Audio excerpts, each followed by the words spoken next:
Jenny Pearson is originally from Salisbury, but now lives in Durham, where she splits her time between writing and teaching.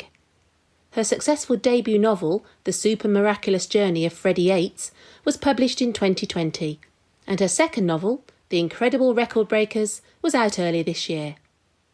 Jenny chatted recently to Nikki Gamble about her story so far. We've got a lot to talk about, but first of all, let's give our listeners an overview of what The Incredible Record Smashers is all about. Okay, so it's the story of Lucy and her best friend Sandesh. Now, Lucy, she likes fixing things, so she'll fix games controllers, TVs, lamps, and sell them at a car boot sale with her auntie Sheila. Now, the one thing that Lucy is having trouble fixing is her mum, because she's suffering from depression, and Lucy really wants to find a way of fixing that. And it's at a car boot sale where she goes with her friend Sandesh, where she finds a photo in an old album, and it's of her mum looking incredibly happy, and she's with this guy that Lucy doesn't recognize. On the back is written, "You are my happiness," and Lucy thinks, this is it. This guy's the answer to making my mum happy. Luckily, Sandesh, who is a massive world record fan, knows exactly who it is. It's Paul Castellini, who is an old 80s pop star and now head judge of a new show called The Incredible Record Smashers. So Lucy immediately thinks she's got to get on this show and meet Paul Castellini, invite him back to theirs for tea. And to do that, she's got to break a world record. So her and Sandesh set out to try and find a world record that Lucy can break. And she realises it's not quite as easy as she first thought. We're going to talk about records in a little while, but I want to dig a bit deeper into the characters first of all. We'll talk about Lucy shortly, but I love the friendship between her and Sandesh. You know, it's an incredibly warm relationship. And in a sense, he's there to help her out, but he also has some problems of his own, maybe not quite as severe, but there are expectations on him to be a certain kind of child and to have certain kinds of aspirations. Yeah. And they might not match what he really wants to do. No, and I think Lucy struggles to see that he's going through his own issues as well, which I hope came across in the book, because often it takes us a little while, and children a little while, to realise that there is stuff going on outside their immediate problems. And Sandesh, yeah, he loves music, and his mum's a classical pianist who goes around the world, and they would like for him to follow in her path, but he prefers a bit more rock and pop, and that's how he wants to express himself. And he offers to help Lucy. He suggests that maybe he could be the person to set a world record, to break a world record, but she's not having any of it because she wants to be the person who helps her mum. And even though he's being a brilliant friend and it would do something for him as well, she can't quite see that to start with. It's true that one of the things that she has to learn on this journey of hers is that sometimes you can't do everything by yourself. Exactly. I think that she just is very, and I think this comes a little bit from me, she gets an idea in her head and she's very blinkered and she's very on that one route, and it's difficult to see what's going on around you. And I think that and this is where she has a realization at the end of the book. She thinks that she's trying to help her mum find her happiness, and really it's all about her own that she's searching for. And with Sandesh by her side and her auntie Sheila, she realizes that she's got lots of things in her life that make her happy. Let's not brush auntie Sheila under the carpet because she's really important for this story. The story is dealing with some very real and very difficult issues. And auntie Sheila, in a way, stops this story from becoming too difficult to deal with because she adds this lightness in. She's an amazing character. Tell us a little bit about her. I've been a teacher for 16 years and I've dealt with kids that I know about who have suffered bereavement and have parents with mental health issues, all sorts of problems. And those are the ones that you don't know about them all. You try and catch all, but you can't. And you always want them to have somebody in their life that can act as an anchor. And Auntie Sheila is based very much on my mum, actually. And she kind of attacks life, really, but she's terribly scared of it as well. She's worried of things going wrong. She's a catastrophizer. And she has this sanctuary shed, which is ready in case there's an Armageddon. In fact, we actually had to edit quite a lot on that because I'd written it way before last year. And there was reference to a global pandemic, which came from something my mum had predicted when there was bird flu. My sister and I found a proper gas mask with nozzles and everything in the cupboard. And we were like, why has she got this? Anyway, she had to get rid of it because we kept teasing her. And now she was a little bit like, well, who was right? But yeah, I think Auntie Sheila draws all those things where she really cares. She doesn't want anything to go wrong for people. And I thought it was just really important that Lucy did have that one person who was there to catch her and there to look after her. It's the quirks that, it's the storing of the food. The fact that she had this canoe that becomes a bed when Lucy goes to stay with her. I'd have loved a canoe bed. Exactly. Well, because she collects all these things that she sells at the car boot sale. She's got this canoe that she can't shift. So she's sort of used it for a bed for Lucy. And she's always dressed in the most colourful and bizarre fashion. I really enjoyed writing her clothes, actually. Every time it was something to do with a fruit or vegetable that I ended up describing her as, because I think that they're quite bright and vibrant. That's very interesting. In big letters on my notebook here, I've got fruit and vegetables, not only in relation to Auntie Sheila, but how fruit and vegetables can just be so funny. I mean, you have a watermelon in this story called Wilbur. And kumquats feature as well. And just that word kumquats is so funny. I know. Yeah. So as a little bit about the three main characters, if you like, and the story fits neatly into a number of sections. The first one is very much about finding a record to break. Yeah. I think that was going to be quite straightforward, but it isn't, is it? No, there's some wonderful things out there. And I think world records really do grab kids' imagination. And the idea came from my William, who's my eldest. He loved facts, but he also is massively into world records. And I think children, when they're talking to adults, are always trying to find a way into a conversation, whether it be, Mummy, did you know that pigs can't look at the stars? Or, Mummy, there's a man who has fingernails that are almost 2 meters long. And I just thought, what a brilliant way, something to put into a book that can grab kids. And actually, we should say that this is Sandesh's favourite thing as well. At the beginning of the book, he gives a long talk about himself. And he's told by one of his classmates that he's boring. So he commits to only ever saying interesting things after that. And the interesting things are these world records.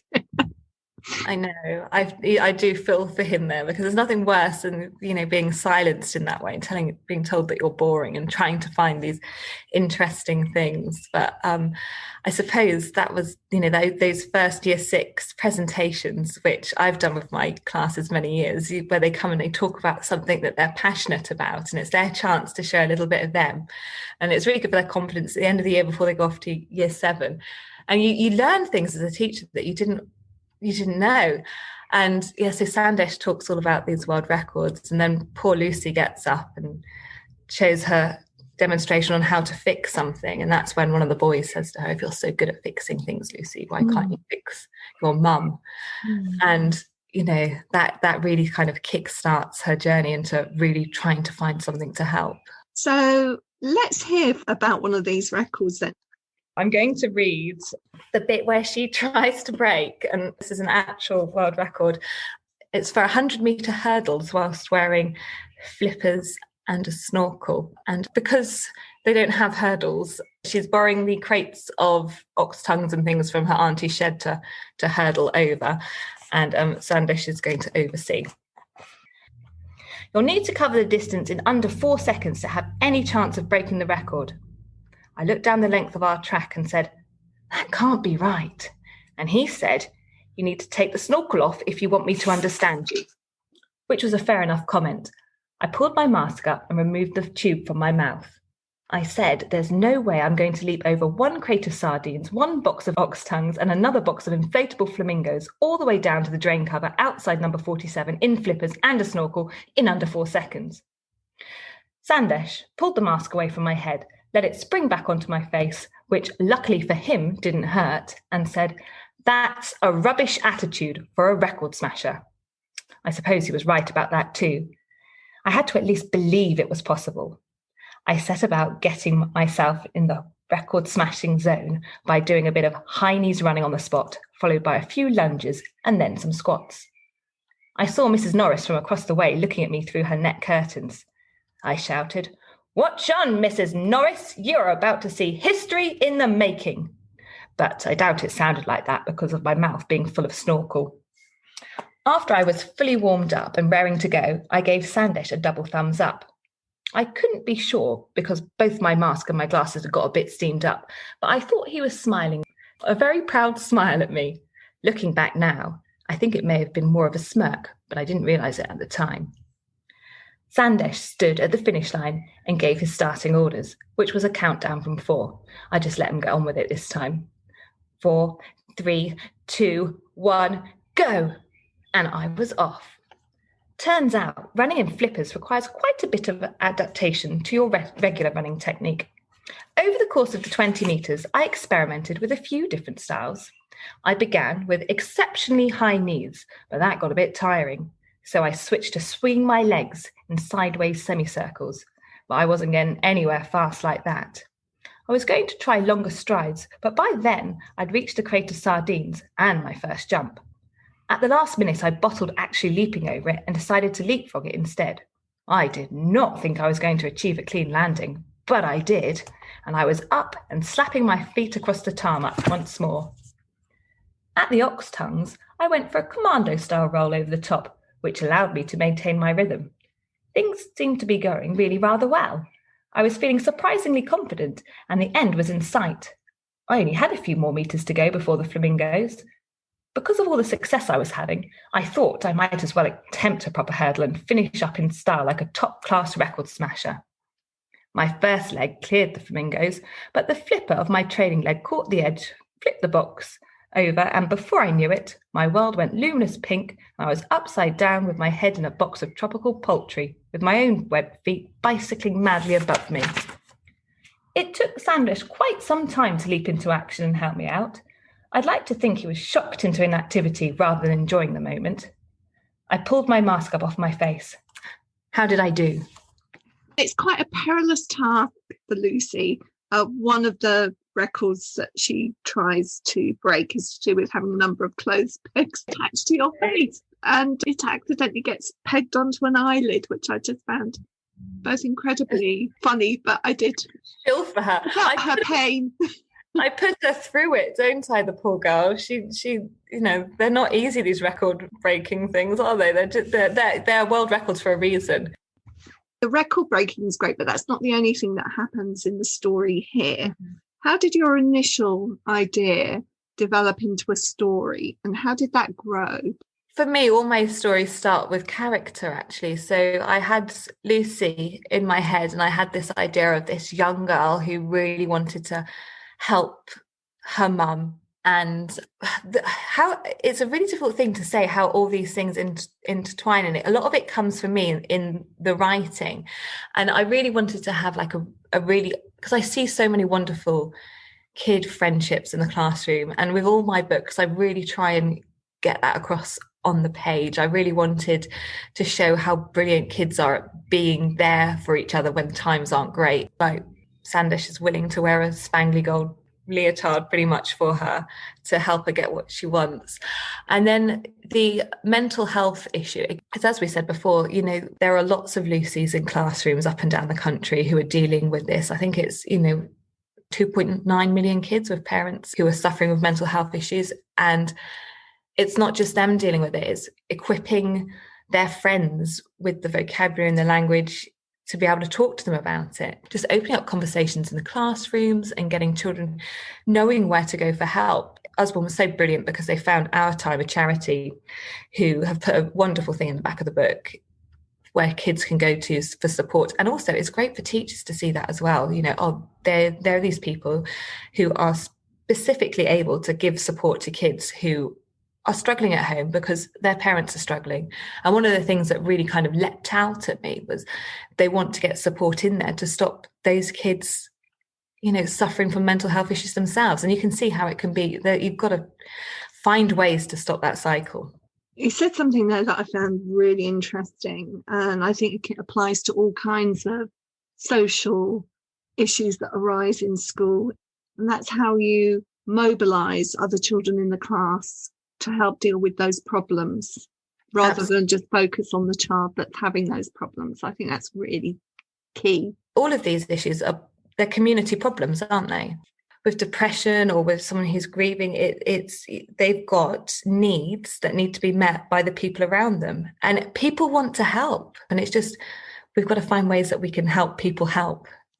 Can I just ask you, Jenny, because I know you are still working 2 days a week as a teacher.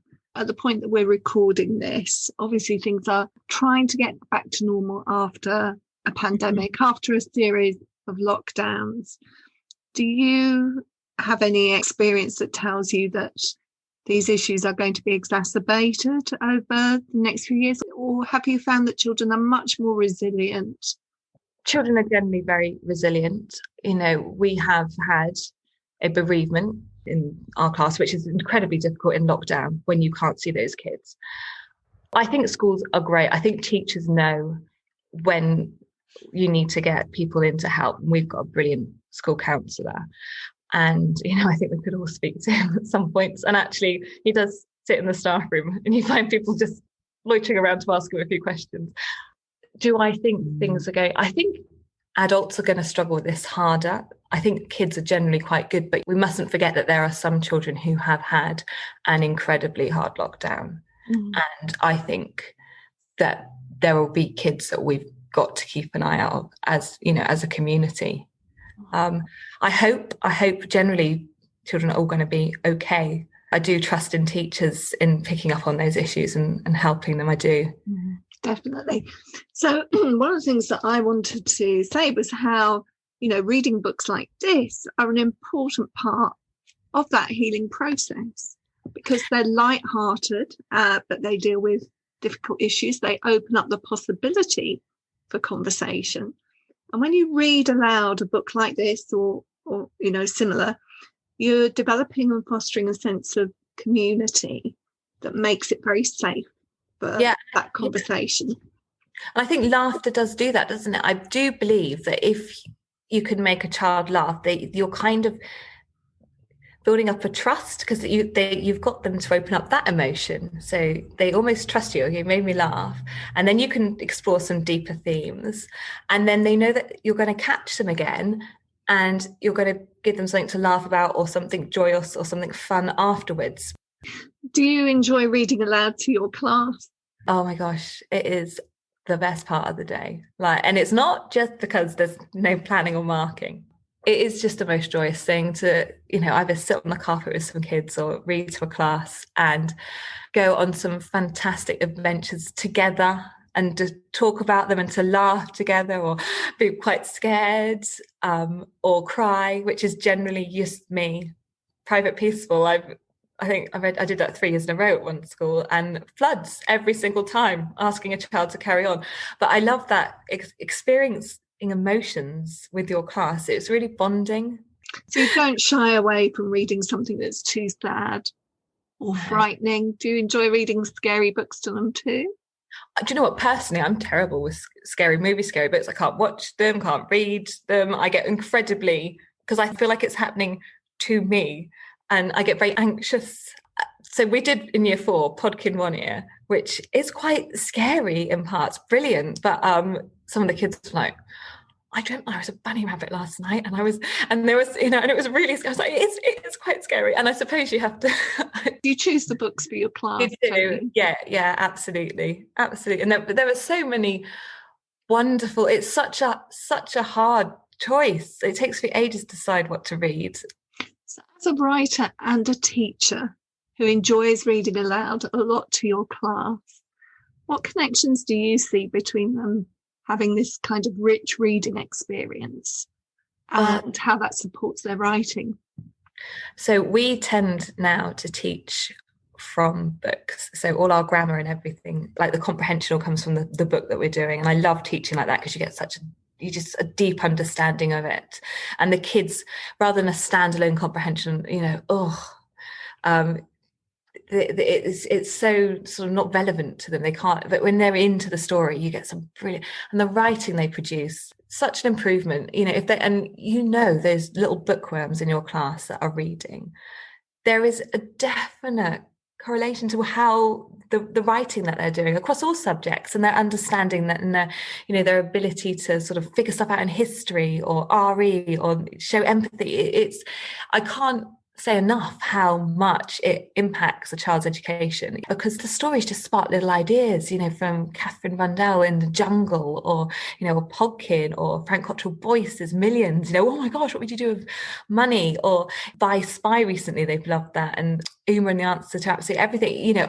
What could you, just that question, like if you had something that could answer all your questions, like the writing you get from that, and it's sort of based on something. So it is, it's just like the most important thing, I think, reading. Yeah. All children have imaginations. If anybody ever says to me that they've got no imagination, I just think, just not found their way of unlocking that yet.